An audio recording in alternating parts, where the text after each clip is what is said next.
it's terrifying teaching because you're encountering what God's saying for yourself. But at the same time, it's really glorious because you're helping people see that too.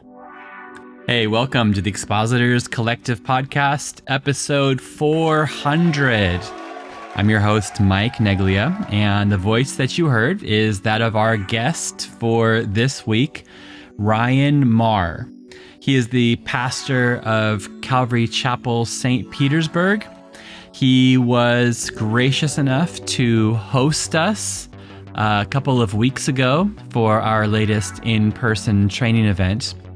And in this conversation, we speak about the advantages or the challenges that come from being educated, having to do with communication technique, and how that can actually be a help or a hindrance to a preacher trying to find his own voice. Classical training, communications techniques, they're all valuable, but there's something more than just technique when it comes to teaching and preaching God's word. It's a great conversation. Ryan is a wonderful conversationalist, and I know that you're going to enjoy this episode. Well, I said it a few minutes ago, but this is episode 400. It feels like a bit of a milestone. I read that the average podcast lasts about 7 or 8 episodes before the host gets bored and quits. But ladies, gentlemen, I have not gotten bored yet. So thank you so much for listening. I appreciate it. If you are new to the show, well then welcome. If you've been listening since the very beginning, thanks so much for sticking around. And for anyone in between, I'm glad that you've made this part of your weekly routine. Honestly, myself and the team, we just want to help you grow in your personal study and public proclamation of God's word. And so the team, the Expositors Collective leadership team, it's myself, it's Nick Cady, Alan Stoddard, Brian Stupar, and John Whitaker. We come together to put on training events and initiatives. We have a video course coming out very soon, and we just want to help you grow. That's it. We are not looking to get rich nor famous. We just want preachers to be able to faithfully handle God's word in a way that lands in the hearts of the men and women, boys and girls who are listening to us teach and preach. Also, the silent partner in all of this is James Reitmer, who has been editing for years and making sure that these episodes are ready and as high quality as possible. Also that they exist on our social media reels and clips and YouTube. So if you are benefiting from these 400 episodes, be sure to have a moment of gratitude to the behind-the-scenes work of James Reitmer. All right, well, here is my conversation with Ryan Marr.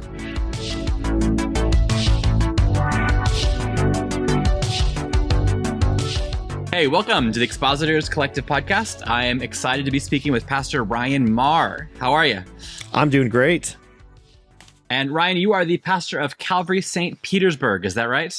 Yeah, so we have a fascinating name, Calvary Chapel St. Petersburg, but we meet in the city of Pinellas Park, so it confuses people royally, which is great. But at the same time, the church originated in St. Petersburg, and so we've always kept the name. That's part of the great, actually Calvary Chapel tradition, where we have Calvary Chapel, big city. And then turns out they're not actually in the big city. They're in the cheaper suburb nearby, or the place where property is cheaper nearby. Oh yeah, no, that sounds about right. And so yeah, it's when the church had its first building, this is about in the 90s. It was right next to a cremation place, and so the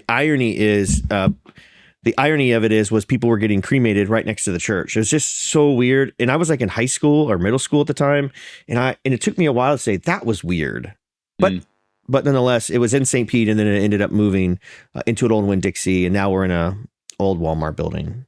Yeah. Well, I've been there. I was there just a couple of weeks ago. You hosted us for the most recent Expositors Collective training event. Thanks again for your hospitality.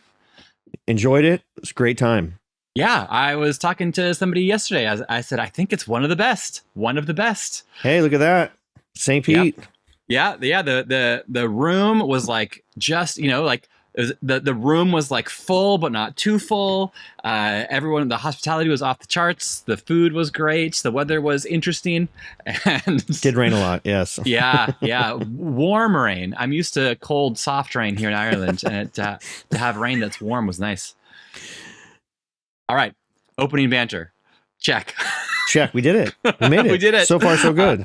All right. So a great way to get to know people is to ask, like, what was your first time ever preaching? So do you remember your first sermon? Yeah. So I remember a couple of vague memories. And so I was thinking about this. The one that really sticks out to me the most was the first time that I've ever taught as a high school intern. And so they ended up bringing me on. I graduated college, and they said, okay, here we're going to do, you're going to be teaching high school students. You're an intern under the main pastor. And so I remember one of the first messages I did was on Jonah. And I barely got through with it. I made it. It was a bunch of high school kids. And when I finished that message, the pastor's wife came up and was like, hey, I was kind of offended at your message. And I said, oh, I mean, this is like the first time I've really done this. And it's the one I remember. Now, I probably had some before that. And she goes, is because you had taken off your wedding ring. And well, because what was happening was I was up there, I kept hitting my hand on the stand and it kept clinking. Yeah. Okay. And she's like, I just thought you shouldn't have taken it off. And I was like, and I noticed that everybody's watching something that you're doing, and I was doing it so I wouldn't clink the stand. And I don't know what she think I was taking it off for, but nonetheless, though, that I remember that comment, and nothing about Jonah. It was about the way that I delivered that message. Now, come on, I'm in my young 20s and freshly married, and I'm trying to make sense of how do you do this. Wow.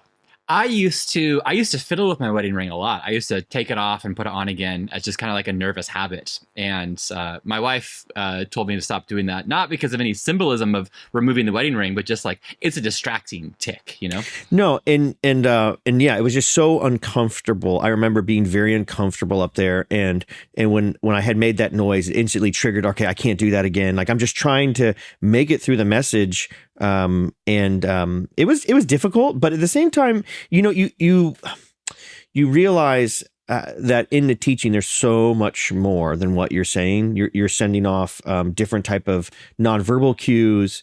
Now in college, I took a couple classes in communications, and I knew that, but there's just so many nerves, so many things going through your head. I got to get this right, and so it was fascinating. So it was a first kind of one that I really remember. I remember the first time I taught on a stage in front of the whole church.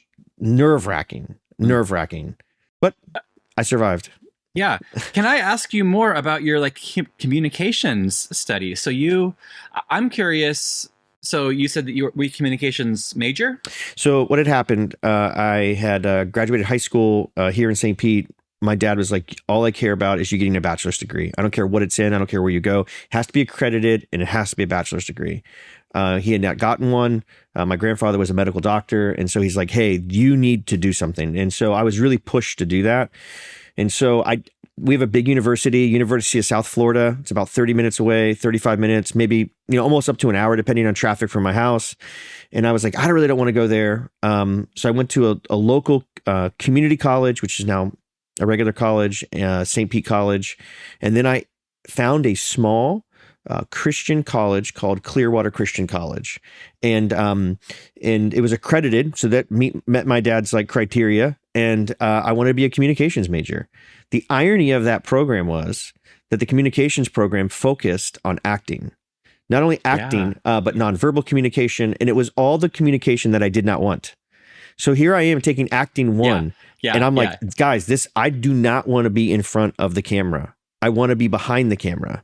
Okay. Little did I know that I'd be standing in front of a lot of people. Yeah.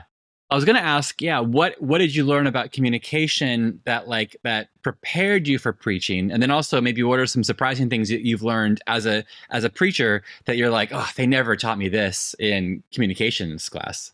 Yeah. And so because I think I'm already starting at a deficit, being in front of the camera, it's not something that super comes natural. It's not my personality. I have to work pretty hard to be in front. I'm more comfortable behind.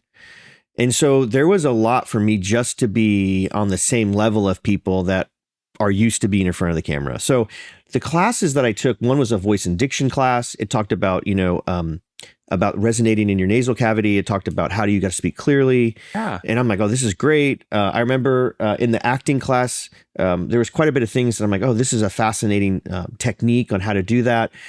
There was some storytelling classes that we ended up having to do. How do you tell stories? And so there was a lot of aspects and some journalism. There were some aspects of that I found really fascinating. And then little did I know, to graduate from a communications program, you had to be in the school play. Yeah. I don't want to be in the school play. And so here I am. I'm a college student. I want to videotape the play. I don't want to be in it. They said, hey, we don't have enough students to do this play. You got to be in it. So next thing I know, they're doing The Sound of Music, which I'm familiar with the soundtrack. And they said, you're going to be Friedrich, the oldest boy. I'm like, guys, this is not what I want to do. And so I was forced out there. And so I had to take practice acting and all these things. It was a pretty exciting adventure, to say the least. But there was a lot of things that I learned. And so in the middle of the program, I had one more year left. I said, enough's enough. I can't do this anymore. So I switched to an interdisciplinary studies major. I had so many music credits already, and I had so many communications credits. Now, in God's providence, here's the kind of fascinating thing about the whole thing. I had all these electives I could take that I needed to graduate. I took them all in Bible stuff. So I'm taking Introduction to New Testament. I took 2 years of Greek while I was there at the college. I ended up taking so many Bible classes, like almost had 3 almost majors. I mean, because I had so many credits in different areas. But my final degree was interdisciplinary studies. So I never knew behind the scenes what God was doing through all of that. And so for me on the stage, I week after week started learning and trying to apply some of the stuff that I had learned, but it was a lot of work, because I just feel like I'm batting not from an equal playing field where everybody else is at, and so I'm having to do a lot more work just to be at the same level in communication. So it was a lot harder bell curve for me, I think, at the very beginning.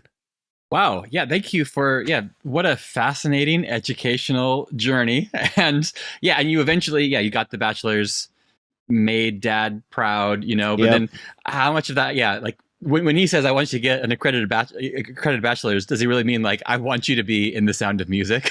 I doubt that was No, he didn't really care for all that, but he was glad I did that. And when I had, here's the thing, I never planned on working at the church. I wanted to maybe do some missions work. I wasn't really sure, but the church had called me and said, hey, we have an opening for a high school intern. Would you be interested? Okay. And I was working part-time in the communications field. And I said, that'd be great, but the weekends are busy for me. So I can come in. And so I started part-time as a high school intern.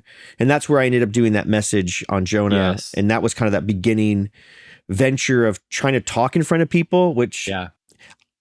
I could lead worship. I'd led some worship in front of people, but never doing the whole thing, preparing the message. And then these verses in James, hey, if you're teaching, hey, you better know your stuff. You can't be up there making stuff up. So there's this undue pressure. So it was a fascinating fire experience at the beginning, just being thrown in there and trying to take in as much as possible.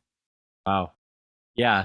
Now, is there anything like you talked about, like a voice and addiction class, or storytelling? Like, are there things that people do that kind of bother you, like either from like addiction side of things or storytelling? Did you ever kind of like, notice those things and be like, man, if they had just sat through my class, then they wouldn't be doing that? So and because we live in Florida, I have chronic allergies, which makes it really bad. So my eyes are always burning. I sound congested to myself right now.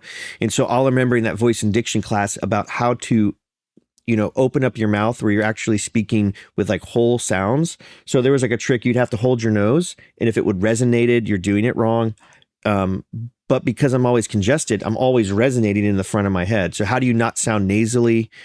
There were like these tricks that you would do. And so for me in speaking, and if I'm going to do it clearly, there's a lot of mechanics I'm doing with my head in speaking so that it comes off well. And so naturally, I just was able to figure out how to do that consistently. That was one thing.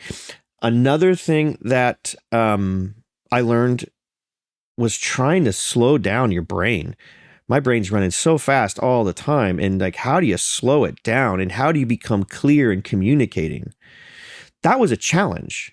And the way I figured out I wasn't doing a great job, I listened to myself teaching messages. And I said, that doesn't sound great. What are you doing?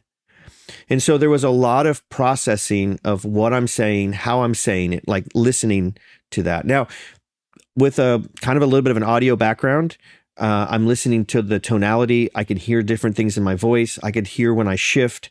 And so I'm just kind of locking into my voice. And I had recorded myself enough that I actually knew what I sounded like. Yeah. And so, when you hear yourself for the first time, you're like, who's this weirdo? I knew the weirdo, and because it was me. And so I was familiar with what my voice sounded like. So that didn't freak me out. But it was just really trying to watch people's gait on how they spoke. How do you become clear? And it's an ever learning process for me. Like last night I did a prayer at a school board meeting.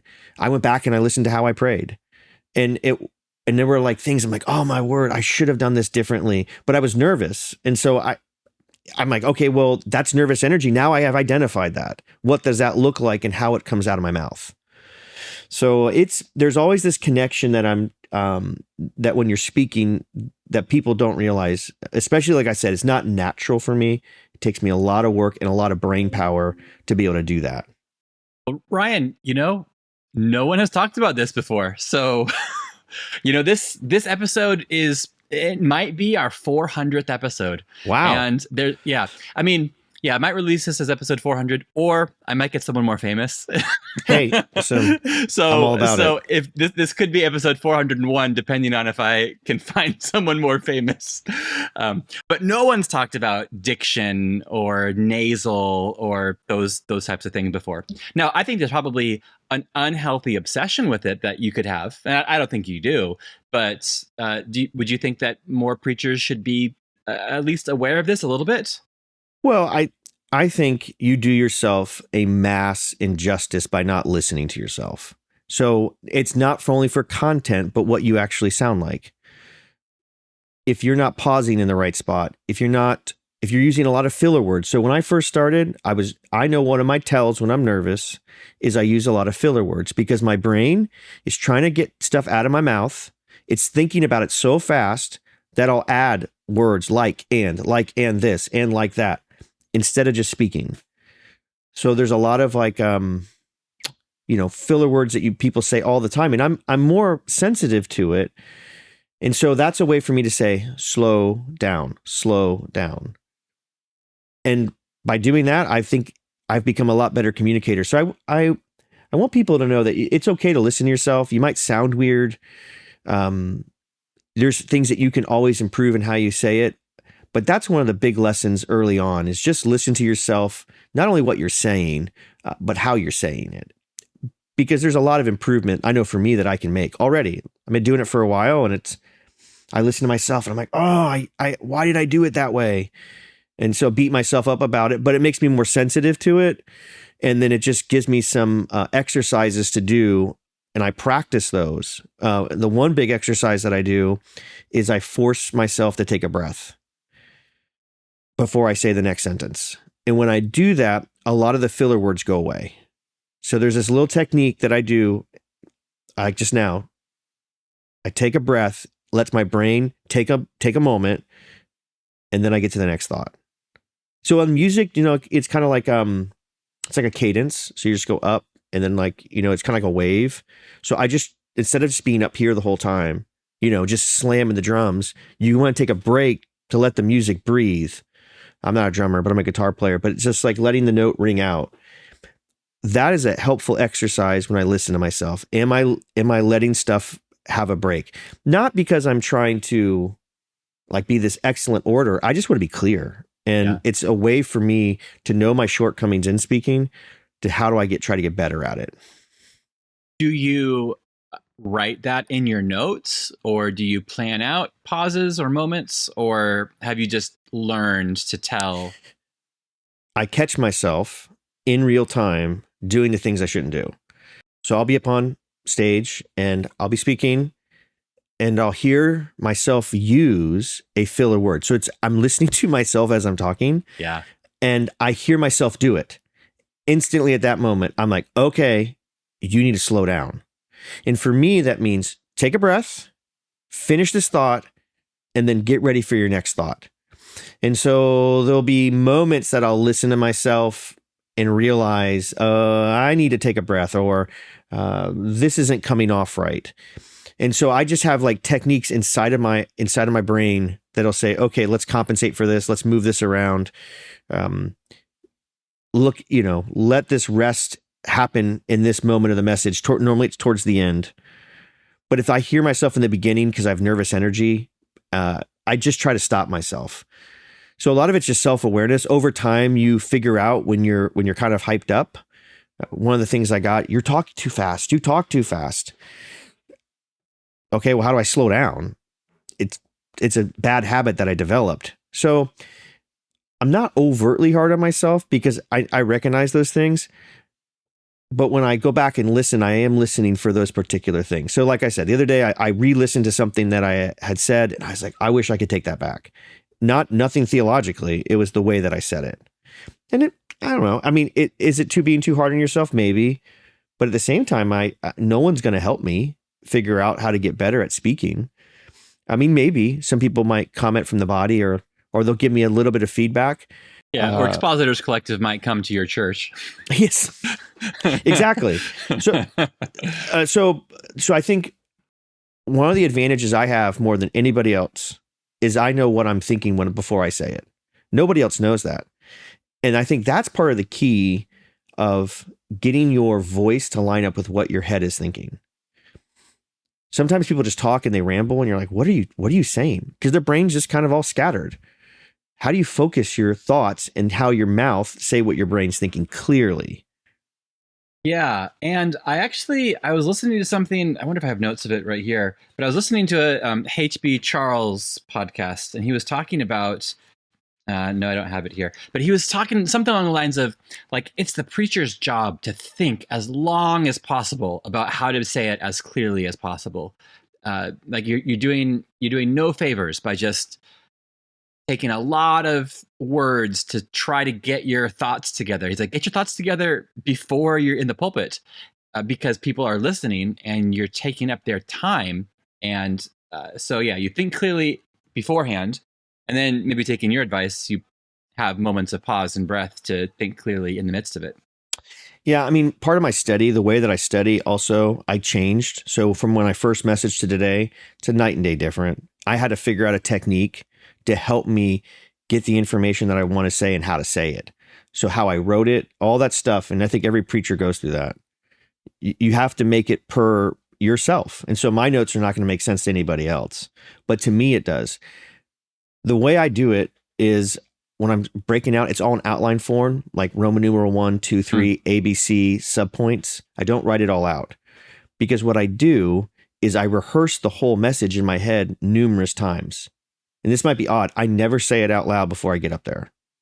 But what I have done for hours and hours and hours is I've looked at my notes and I've filled in all the gaps in my mind. And so my mind's going, okay, you're going to do this, you're going to do this, you're going to do this.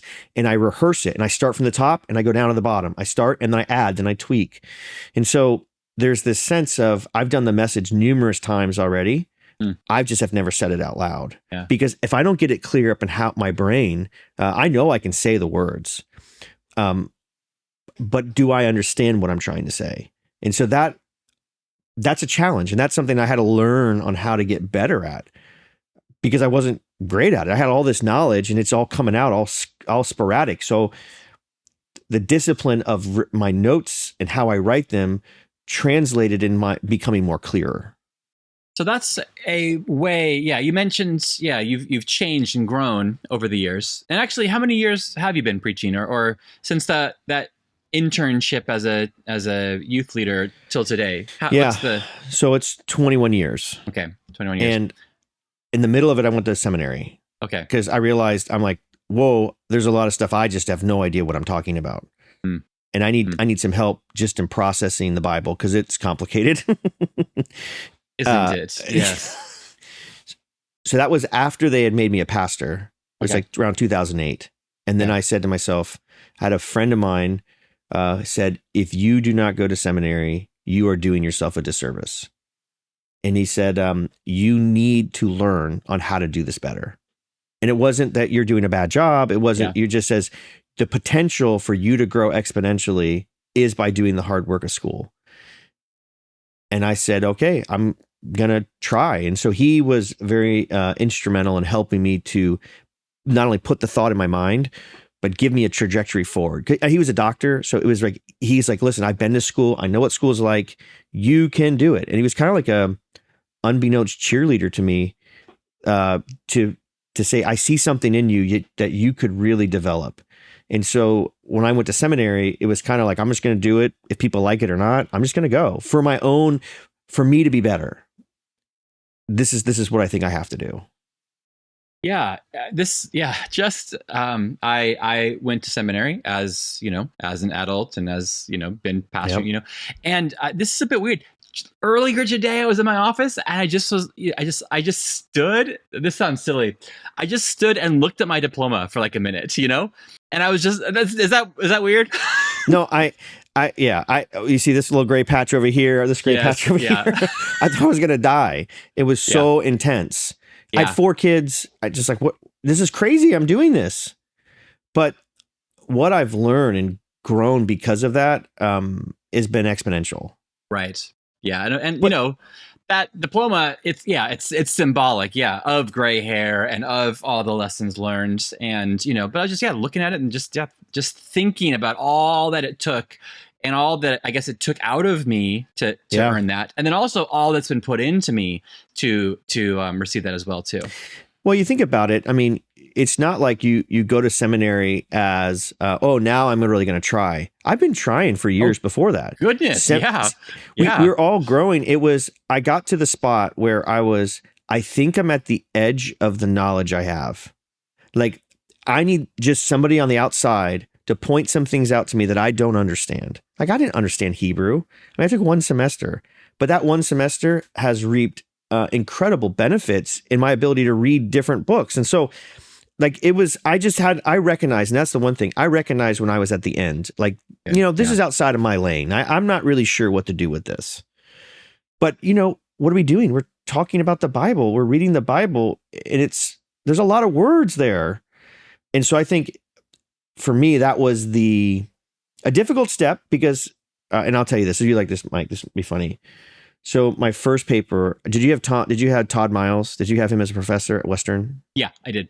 Okay. So Todd Miles, I had advanced hermeneutics. That was my first class. So I have not been in school in a hot minute. Yeah. So I'm in advanced hermeneutics, Todd Miles. You have a bachelor's in Sound of Music. So yes, I do. Pretty much interdisciplinary studies, which means nothing. All right. So I'm in my first class. It's been a minute. If you don't know, I had failed spelling and I had failed grammar when I was in elementary school. This is going to be a huge thing for me. First class, Todd Miles, I write my paper. He writes back, this is not seminary work. And I just felt, I'm like, what am I doing right now? You're like, apparently it is, because I'm in seminary and I just turned it in. So he let me rewrite it, which was so nice of Todd to do. But it was my first experience of like, okay, this is the standard. Like there is like you're gonna have to push yourself to get better. And so I think to your point, I think it was the next step for me to say, okay, God, and this is what I said, God, if I'm going to stay a pastor and I want to do this more, I need to invest to get better. Like, I know that I have a potential to be better than I am right now. And I just think it's serving my people and that God's called me to. And I just want to do the best I can. I mean, that was my honest heart in the matter. And I got served pretty good that whole process. Yeah. So you mentioned that your sermon preparation or writing process has changed. Like, is that a result of Western Seminary? Like, did that pivot in sermon prep come prior to seminary or after seminary? I would say the way that I wrote sermons was an evolutionary process. And I use that word tongue in cheek, but sure. It was an evolutionary process because when I first started writing sermons, no one ever kind of really showed me how to do it. And so I'm just trying to figure it out. And so I took a really interesting approach at the beginning. I remember writing my sermon and I could not figure out, what do you even put on a paper? Like, what do you even say? Do you write it all out? Like, what do you do? So I had tried a lot of things. I'll tell you what seminary did was it helped me to have better content and better understanding of the outline form that I already developed. So it took the way that my mind and my mouth speak. I got my format, and it helped me to ratchet it up by having exposed me to better content, to better understanding. I didn't feel like I was. I felt like I understand the text better, and so it had more confidence. And so when I would write it, there was a sense of, oh wow, okay, I think I have a better sense of this. I don't feel so like I got to lock onto the notes. I have to just study them and look at every line. It kind of freed me to get away from them a little bit. Okay. But the formatting pretty much stayed the same. Okay. Now, in regards to, like what you've learned over the past 21 years of preaching, before we hit record, you were saying how that verse that Paul says, where he says to watch your life and your doctrine. So that kind of became really important to you. So how has that impacted you as a preacher over 2+ decades? I think for me, when I started teaching, so I became the lead pastor about 8 years ago. And you're in front of a bunch of people. They don't know you. You don't know them. I was the youth pastor, so those students knew me fairly well. Yeah. Now I'm around a whole group of new people. They don't know parents. me. Yeah. Their parents. And in doing that was incredibly challenging. It's because I'm talking to, in some way, a group of strangers that they're having to learn about my style and things like that. Now, I know about myself. If I'm teaching, I have a tendency, or I can, if I'm not careful, to close off.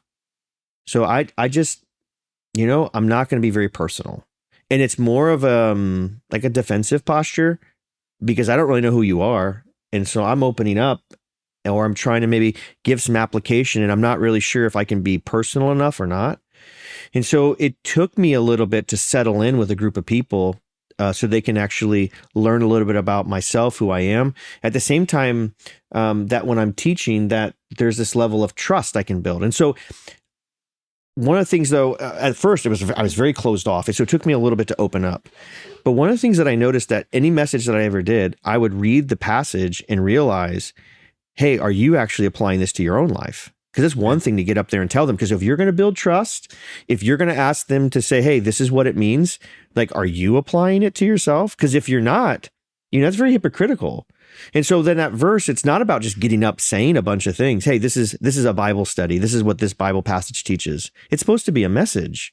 It's supposed to have some level of where your heart's being stirred, where you're like, yeah, I believe this too. Like, I'm just not telling you guys this is good enough for you. There's something for me too in this. And so what happened is, when I'm studying and teaching, I had to allow the text to really convict me in ways that God was meaning to convict me in. And then when I was able to give it, it was coming more from a heart that, yeah, this is something personal for me too. But you don't know if people are judging you. They always are. And one lesson, just realize people talk about you behind your back. Just let it go. Just let it go. It doesn't matter. When you find out, praise God. At least you found out. But you're being judged constantly, no matter what. And so what happened is there was a level, kind of a wall. So it was hard for me to be personal in that sense of like connecting with them. And I had kind of shifted into a Bible study mentality, and it took me a while to get out of that. It was actually through a couple of mentors that helped me to kind of figure out what I was doing. And now what I'm teaching is like, I just taught about the Lord's Prayer. And so we just talked about forgiveness. I think about it. Hey, God, is there people that I need to forgive? Like, it's one thing for me to tell everybody else to forgive, but if I haven't done it, how is this message going to really impact me or them? And especially when your family's sitting out there. I mean, they know. And so there's this sense of that I don't think people understand, is that when you're reading scripture and it's talking about these things, there is a lot of internal wrestling that you have to do yourself. And so when you get up there and you say what you're saying, you're just praying and say, God, do the same work in me. Like, I'm not any better than those people. Like, help me figure this out. And I think that really helped me to change the way that I was delivering the messages. So there was like some posturing that changed in me when I was able to like say, okay, it's just not a Bible study. You are giving a message, and you have to let it really deeply root in you. And that's where, what Keller talks about the gospel is so helpful. The verdict has already come in before the performance. And so you're like, man, I can stand in Jesus Christ knowing this is the verdict that I have. And yeah, if I need to forgive, God, help me do a better job of that. And so there's an acceptance of that. So I think there was a lot that changed in me, but here's the thing. It was being pointed out to me constantly in the first couple of years. And I didn't know I didn't know what they were saying. Like, hey,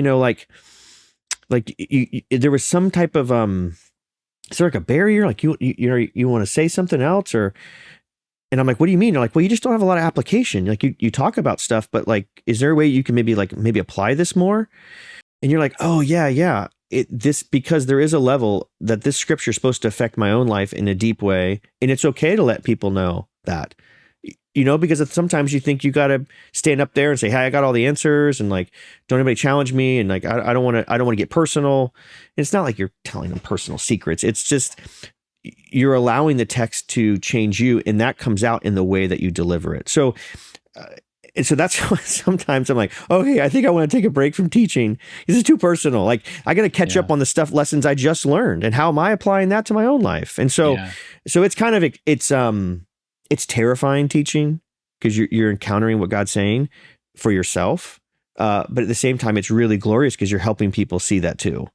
And so it was a lesson. And that verse was like, hey, watch your life and your doctrine. Hey, I got my doctrine dialed down. Like, hey, this is what I think about this. And I could talk about it all day long, but my life too really does matter. So I think it was, so in my teaching, it becomes way more personal for me personally. So when I'm talking about forgiveness, or, talking about, hey, our daily bread, our provision, like, what does that look like for Ryan? What are you doing? Are you relying on God? Is he satisfying you?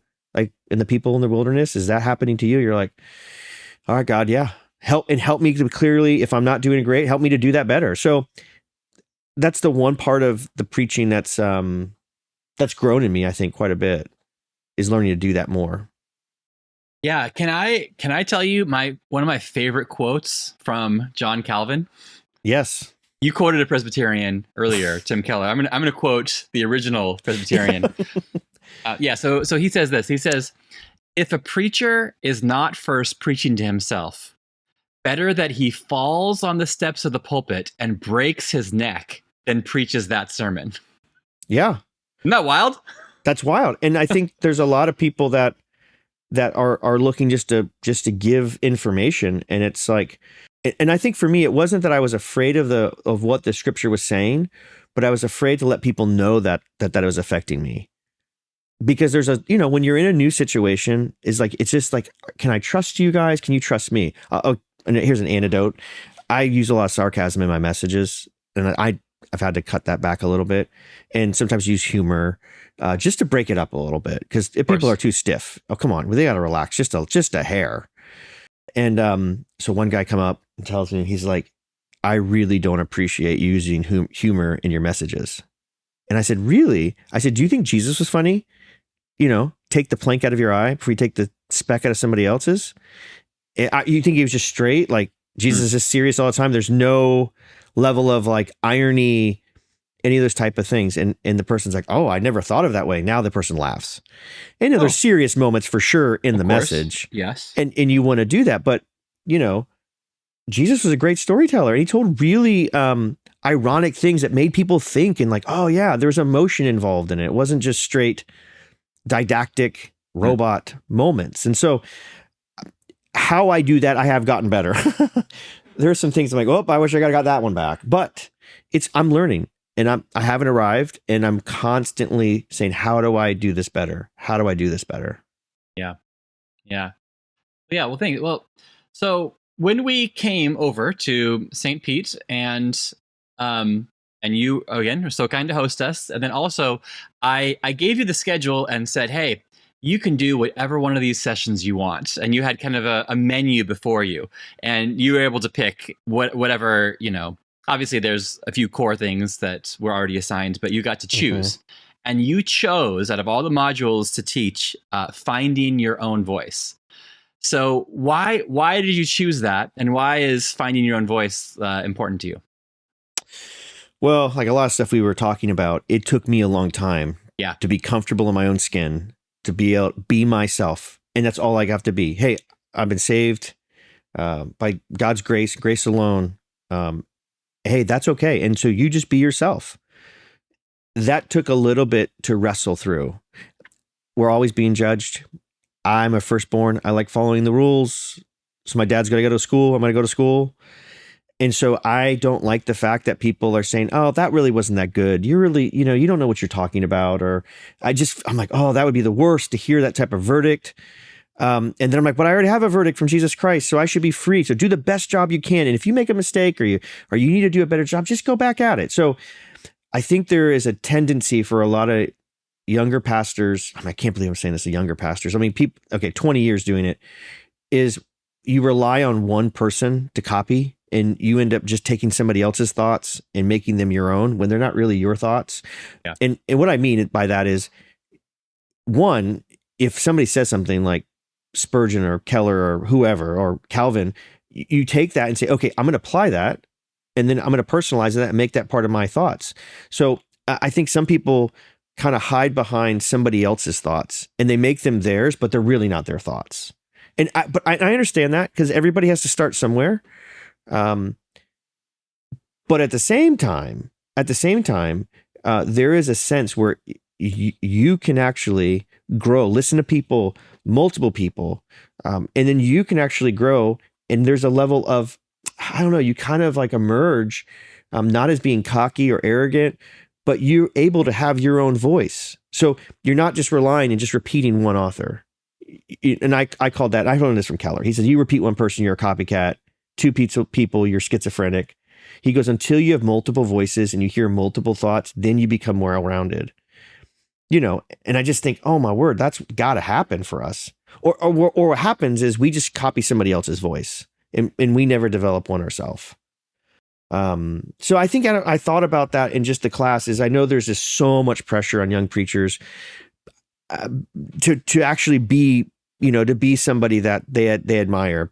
And so what they end up doing is like, well, I can't get there yet. Well, hey, develop. It's okay. Like one of the questions we got on the panel, besides the AI question, was, I feel like I'm overprepared. I think that's great. I'm glad you feel like you're overprepared than underprepared. But it's going to take time for that thing to sink into. You say, okay, now God, what am I going to say? And so I think finding your voice is a journey. It doesn't happen overnight, and you have to be critical of yourself, which other people are. So that's kind of weird, but you have to be critical. I remember the first survey we ever did. Hey, what do you guys think? And people had written about the messages, and what they had said was, Ryan just uses too many filler words like and like. Oh, and were you already aware of this, or this is how you became aware of it? It was one of the things that I didn't realize I was doing. It was the journey of saying, I'm using too many filler words. So I had one of my staff come in the other day and said, hey, you're doing it again. And I was like, I go back and I listen. I'm like, sure enough, it's not and like. I use a different filler word. And so there's things of like, okay, Ryan, why are you rushing? Just calm down. Just calm down. You'll be all right. And so, okay, how do I go back and do that? So like I said, content is a big thing for a lot of people. I want them to take really good information, listen to as many people as possible, and do the best job you can. But it needs to come from a place where this is God speaking to you, convicting you of things. You're seeing things in scripture that you're excited to share with people. It's got to come from that place. If not, you're copying somebody else's excitement. You're like, I have no idea what this means, but that guy was excited about it when I heard his message. Okay, well, that's great. But what has God shown you? And I think that's going to come across being authentic, especially nowadays. There's so many fake things out there, but does that guy really believe what he's saying? And that's the feedback I'm getting now. It's like, hey, I think you really believe that. I'm like, I do though. I do. Yeah. I'm just not saying it.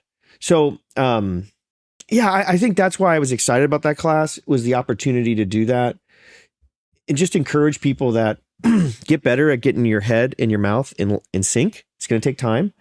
But once you do that, man, when you're studying, it's going to be way easier. It does get easier. It doesn't stay as hard. Like You know what I mean? Not up all night Saturday night, just thinking, did I do this right?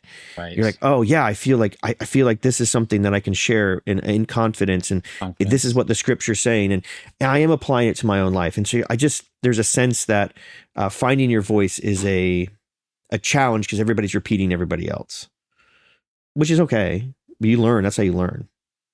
Yeah, and we'll be releasing the audio of your session in a couple months, so people will hear it eventually.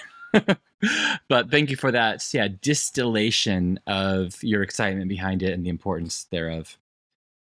Well, it was great at the beginning to hear about your first message, or at least your first memorable message with that scandalous ring removal as you were unringing yourself in front of everybody. I didn't even know I did it. I mean, honestly, when I took it off, I was just nervous. And then that's what they pay attention to. I'm like, okay, do I really want to do this any longer? Should I just stop right now? Like, this is in the sense of the, teaching, you're like, it was just odd. Anyway, but go ahead. Yeah. So from that journey, I guess we always kind of end these conversations by asking, like, well, how are you currently trying to improve? What's something that you're trying to get better at? And I appreciate, like, actually almost everything you've said in this whole conversation is in that direction. Like, you strike me as somebody who really wants to constantly be improving. But is there something that you're trying to, like, improve in that you haven't mentioned so far?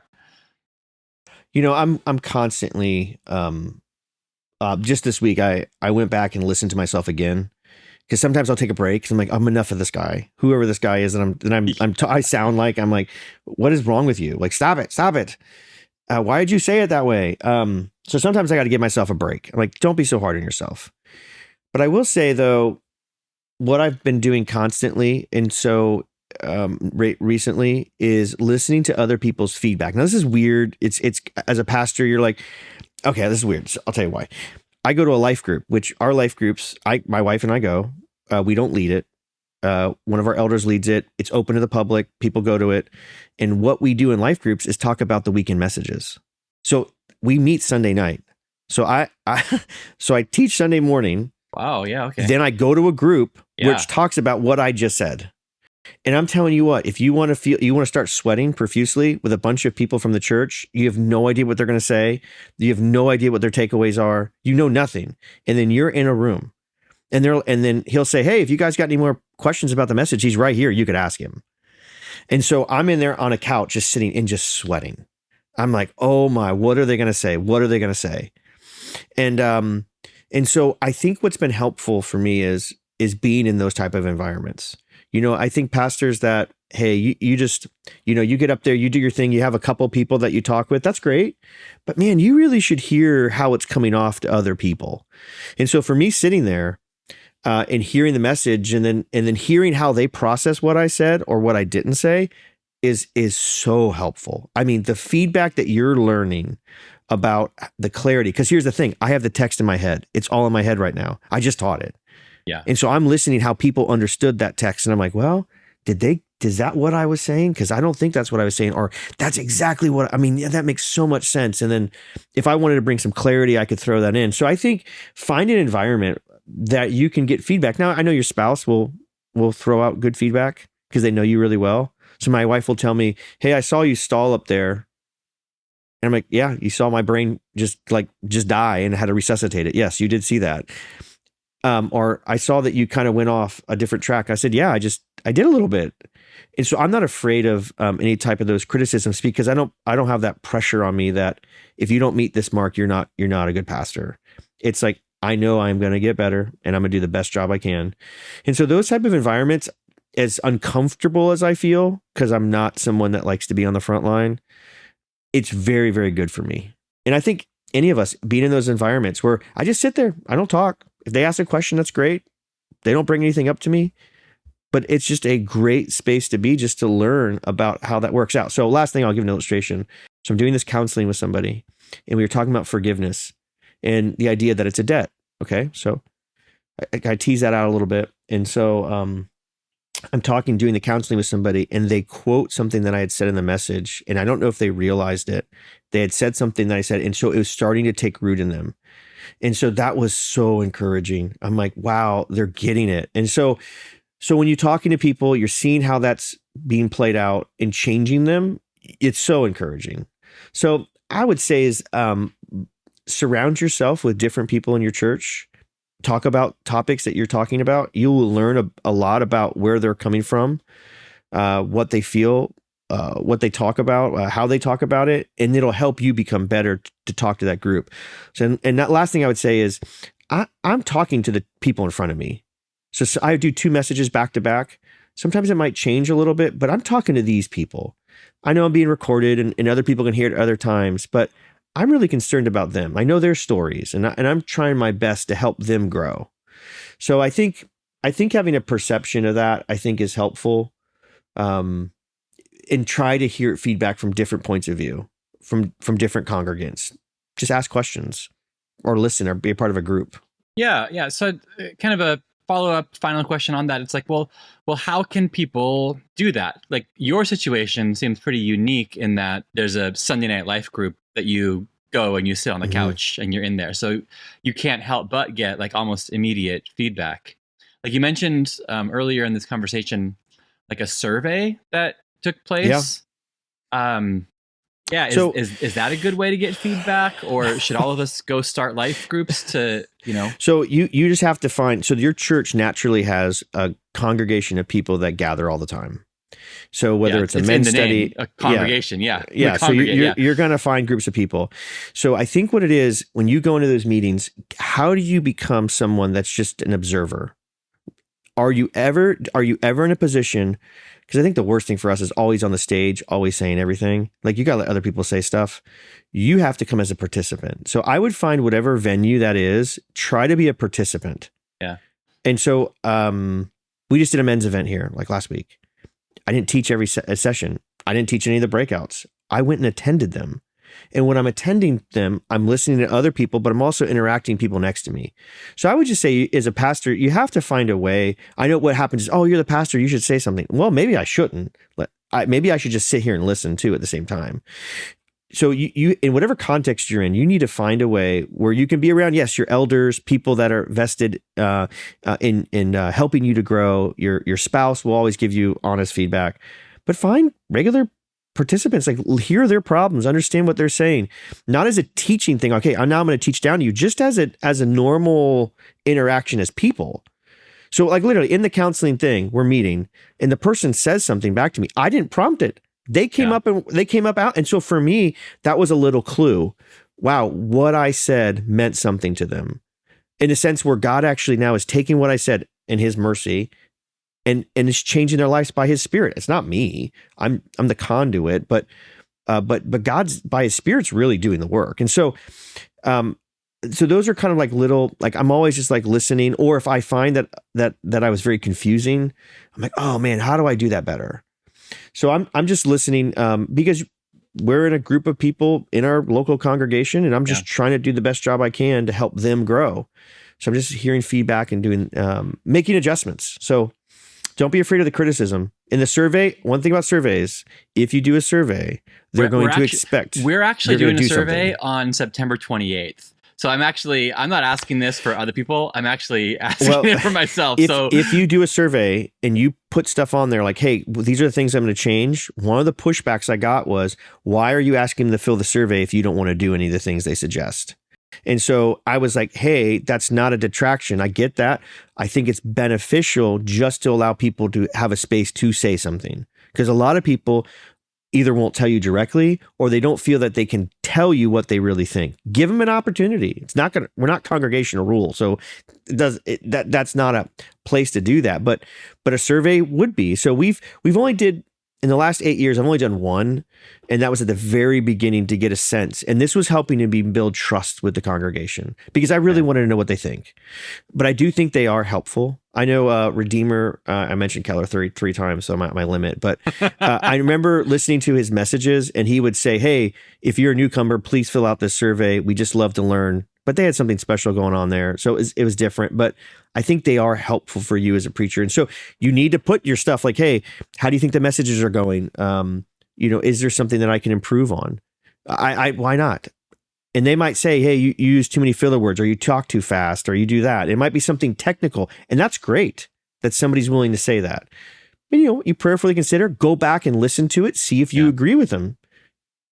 Yeah. You might not, and that's another thing too. Okay, good to know. I will think this through on September 28th. No, so for us, we're not congregationally ruled either. We're an elder-led church. This year we're instituting like formal membership, and so this is actually for like our members meeting. So we're gonna have some reports on some ministry, go through the budget, and then I guess for the people that have signed up as members, like we want to give kind of a a survey for the members of the church, and I think carries weight. Because it's like, hey, you're all in. You're committed as a member, and we want to know what you think we're doing well at, where there's room for growth. Mm-hmm.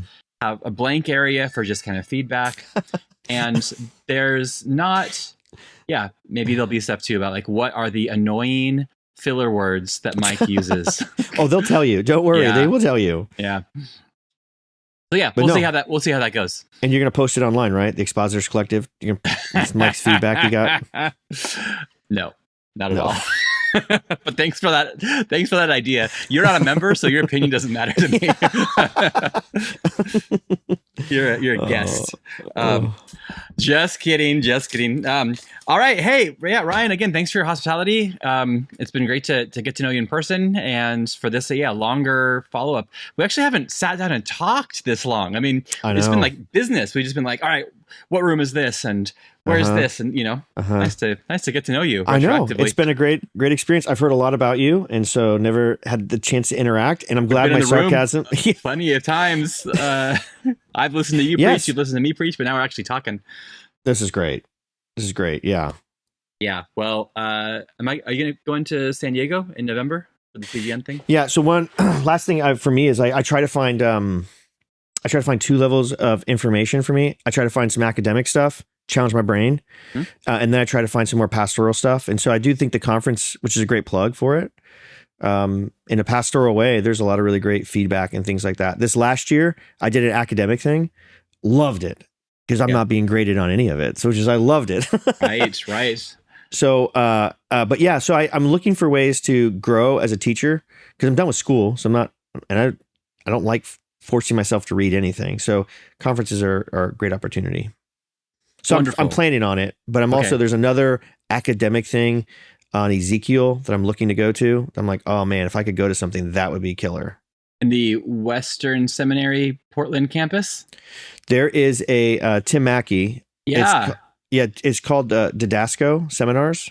And I just heard about it. Like I was at an event, I heard about it and I was like, wow. And so supposedly it's like he walks through Ezekiel and it's only a couple days. And then there's a pastoral element to it where like, how would you break this down in a message? Yes. And I was like, oh, that's interesting. And that's what his doctorate was in as well. Yeah. So it's UFOs, obviously. Wheels within wheels. Yeah. That's the thing where most people I see, it's like, oh, it's a UFO. I'm like, what are you talking about?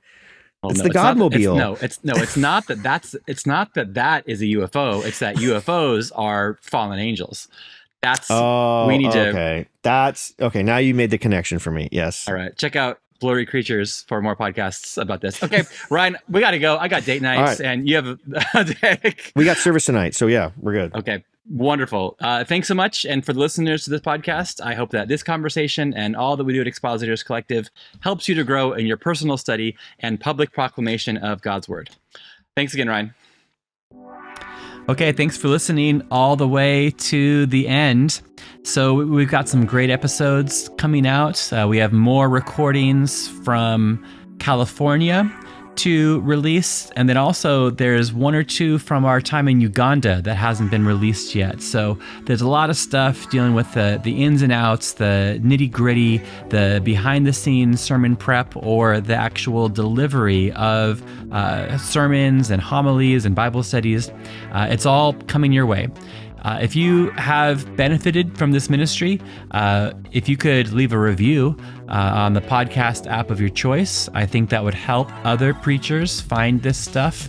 If you're watching this on YouTube, or if you're able to just fire up your phone and open the YouTube app and follow us there or leave an encouraging comment or interact with some of the stuff from some of the episodes. All of that kind of helps the algorithm and it helps more people discover this type of content.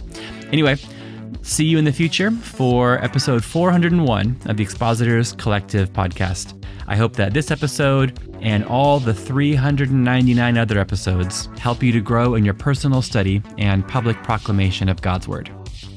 This podcast is a part of CGN Media, a podcast network that points to Christ. We are supported by listeners like you. To help us create more great shows, visit cgnmedia.org/support.